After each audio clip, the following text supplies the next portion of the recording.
because the girls were directly able to say for themselves, not through me or any other organization, they were able to reflect the voices of the girls, to participate in their future development and say what it is their priorities.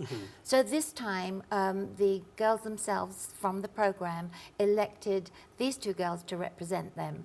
And I'm very pleased to say that they're excellent speakers.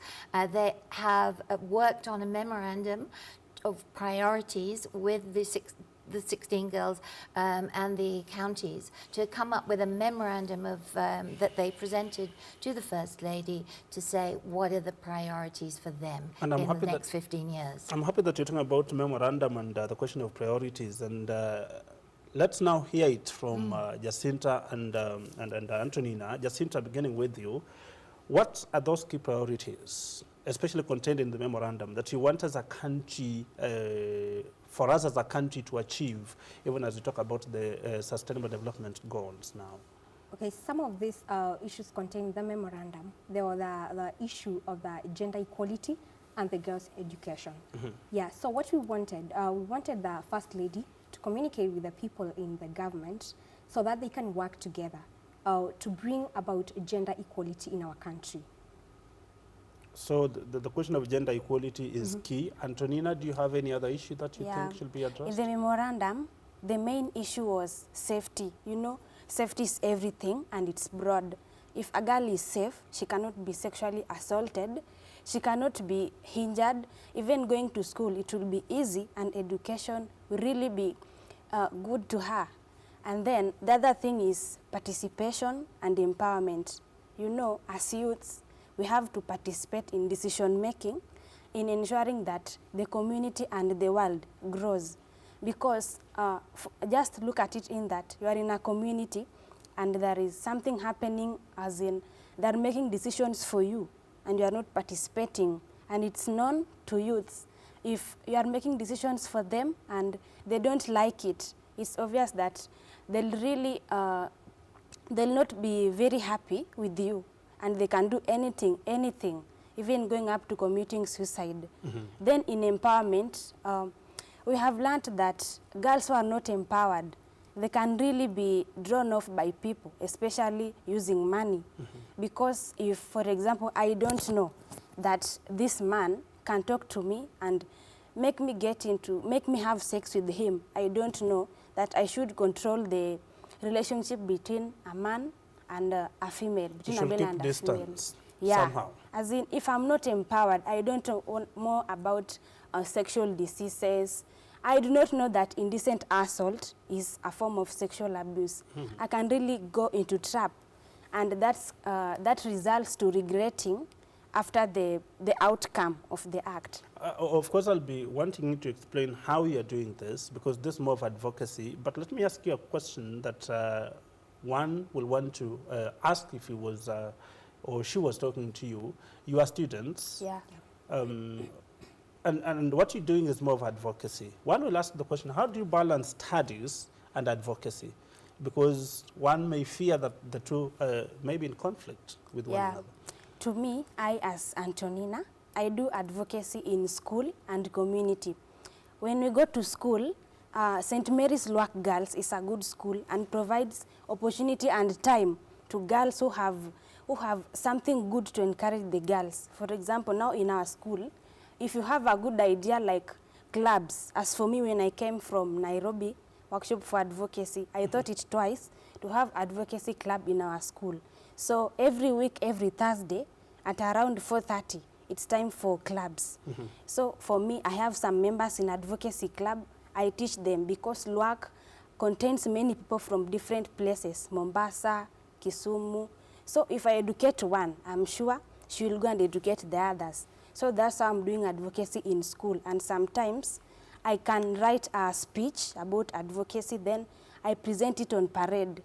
Doing that, I'm also making teachers know about girls, about advocacy. Now in community, I do request to go to social events like the Day of the African Child. That's during holidays? Yeah. Then I'm given opportunity to speak. I speak with the people because it's a community event. So people come, we have stakeholders, we have just regular citizens, we have children. So in community events, I do speak in English and Kiswahili and mother tongue so that everyone gets. To understand and break that communication barrier. Is it the same for you, Jacinta? Yes, as for me, in Moi Girls, as I like what Antonina said, we have a lot of time at school, so you can balance your studies, and that's same as the advocacy. So there was a time that these students were asking me how they can join the advocacy group. And you know, when I presented this to and I asked the Plan International what I can tell these students, they told me we can form our own advocacy group at school. And when we went back to school, I actually did the same. And during during games time, most of the time we can spend just a little time games, and then we have our meeting during that time. And again, there is during free time, the club meeting that she was talking about, we also have our free time during that time.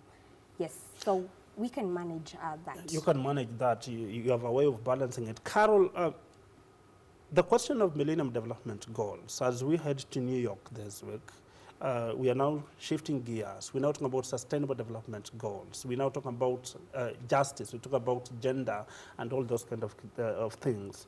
But before we shift gears, the question will be, do you think as a country, that is Kenya, that we achieved most of the Millennium Development Goals, and even as we cross over, you cross over with pride as a country? Definitely, Kenya has come an awful long way through meeting some of the MDGs. Some of those goals are a long way off, and there's so much more to do. And I think both in Kenya and globally, it's a very mixed picture. One of the things that we don't have from the MDGs is exact ability to evaluate and make sure that we've got the right statistics. And this is something going forward that we now are able to do much better as a global community, which is really monitor the outcomes of the development goals. But definitely, I think there's been so much in terms of reduction of poverty since 1990. We have forms maybe half of the developing world, the numbers have come down to under 1 billion people who are in extreme poverty. So, I mean, as we see success, we're also seeing the other side of the coin, that there's far too many people still living in extreme poverty situation, those going hungry as well. Again, the numbers have come down, but still it's huge amounts, millions of people that around the world and in Kenya are still going hungry. So going forwards, we really have to take the successes of what was achieved in the MDGs and not stop there. And I think that that is one of our lessons, that now we're not saying to reduce, we're actually saying to eradicate. And also when we look at gender parity and gender equality, there are definite strides that have been made. And I think some of the legislation that we have here in Kenya, when the girls are talking about early marriage, when the girls are talking about female genital mutilation and cutting, there is actually legislation. But again, numbers have come down, but those practices still exist. Like 1 in 8 girls are married as children before the age of 18 here in Kenya. So we still have a long way to go, including in maternal mortality, where again numbers came down, but too many women are still dying in childbirth for no reason at all. And those reasons are really to make sure that there is proper health care for all. So I think that we must look at the successes, including being able to have access to clean water. That again was a success. But unfortunately, in terms of sanitation, the MDGs were nowhere near their target, both here, I think, and also globally. So let's take the successes, let's look forward at hope to be able to say, well, we've done already a lot, but we haven't done enough. And that is where the SDGs must take forward the agenda and also look at it, the goal goals, the development goals, very holistically. And that's when I was talking about economic opportunity. I was also looking at climate change and the world's seas and the world's land, which is facing such degradation. And if we don't look after our land, if we don't look after our seas, we're not going to meet the targets of reducing all forms of hunger. And I want us to talk about gender at one point, because it's a current topic, it's a national issue, especially the question of how do we implement. And I want to believe you're talking to Jacinta and Antonina and other girls, the 16 you're talking about. But let me ask you an interesting question, Jacinta and Antonina, because yesterday on Family Matters, this is what we were talking about. Do we give our teens condoms, for example, the question of premarital sex, the question of early marriage, some of the very interesting issues you are raising.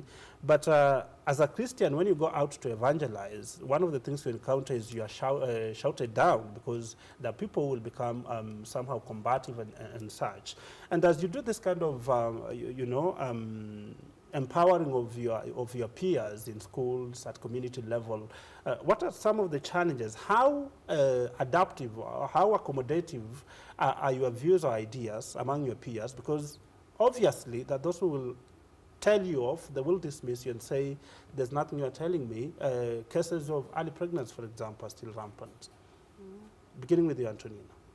Okay, on the issue of giving youths condom, I don't think if it's good, because if you give me the condom and I've never had sex, I'll be tempted to use it.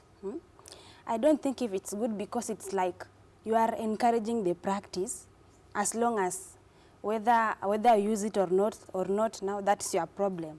As in, I don't think if it's good, but I think parents have a task to do.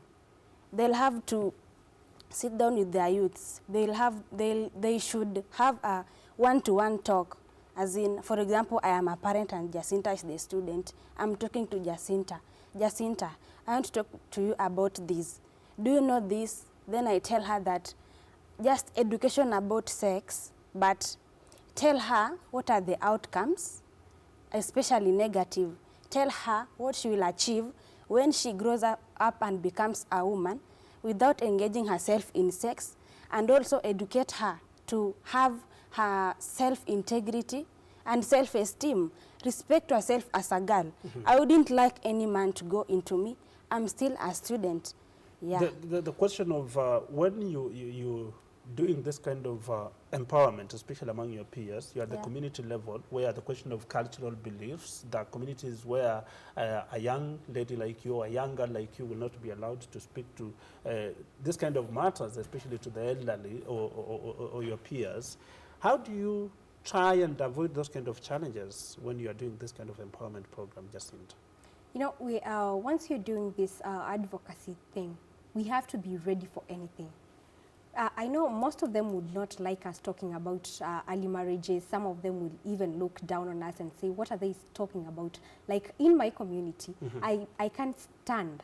Like I'm from Kilifi County, but at some point, because my mom lives in Makueni County, I can't speak about this, because they will be saying like, this girl was just here the other day. How come she's coming here telling us that we should not get married? I don't know, the issue of early marriages.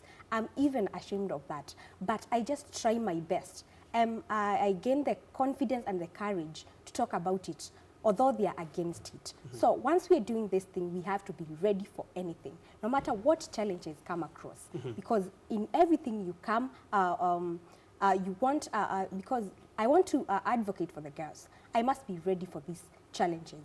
And the consequences may be. And so that's the question, Carol. As you mentor these teens, as you mentor these little ones, the 16 or so, do you also take into consideration the challenges that are likely to face? Because this is definitely not going to be an easy walk in the park. Advocacy isn't. When you're wanting to change the status quo, it's never easy. And I think that that is why it's a program. There's no quick wins, let's say. It takes time to change attitudes.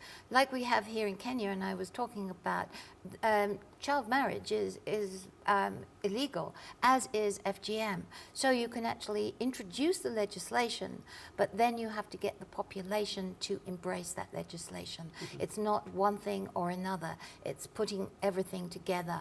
And I think there are a lot of challenges. I think definitely it can be seen as very disrespectful for when young women or anybody in the community is challenging practices that have gone on and on and on. But I think now we can't keep silent. We have to actually look at human rights. We have to look at girls' rights. We know that if you want a strong society, that girls have to have an education, they have to reach equality with, and be able to stay in school just as much as their brothers, their friends, their nephews, and so on, the family. So I think that we do, the girls themselves want to speak out. So many people want to speak out to say, we need to stay in school. We need an education.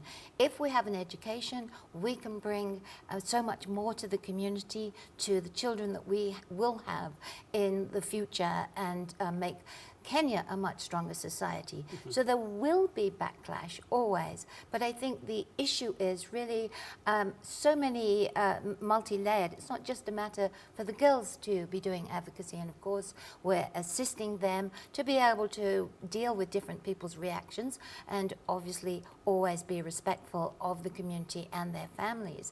But it's also, for instance, as I think the girls were just talking about, you start at the very beginning with very good parenting skills.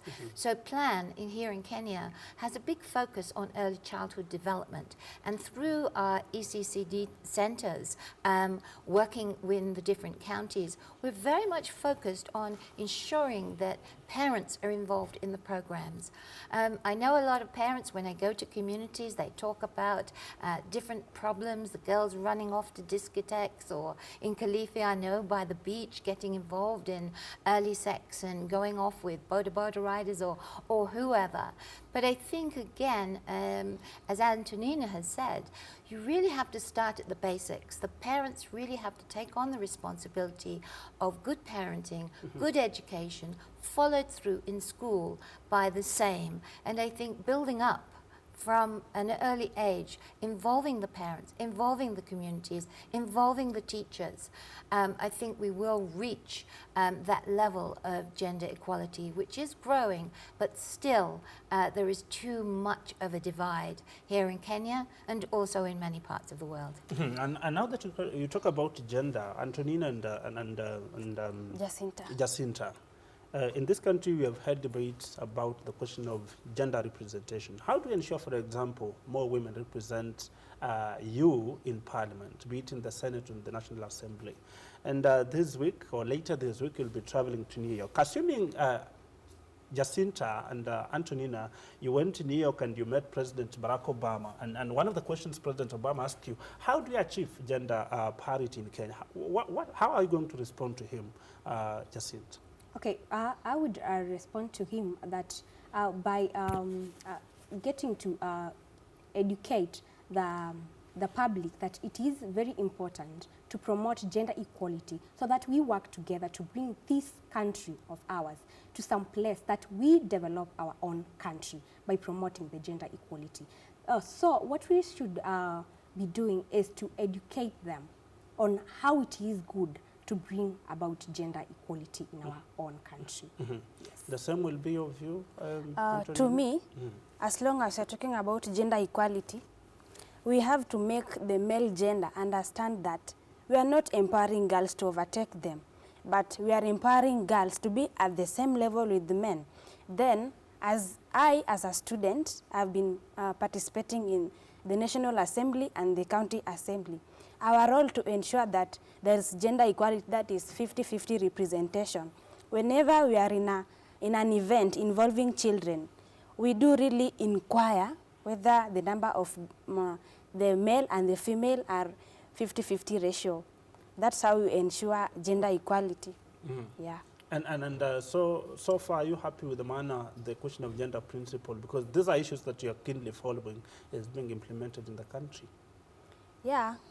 Gender equality should be there, because as long as I'm a woman, I'm a lady, I can still do what a man can do. And mark you, an educated and empowered girl, woman, in a household, that is light, and that is light to the community. And that is an assurance of a better future.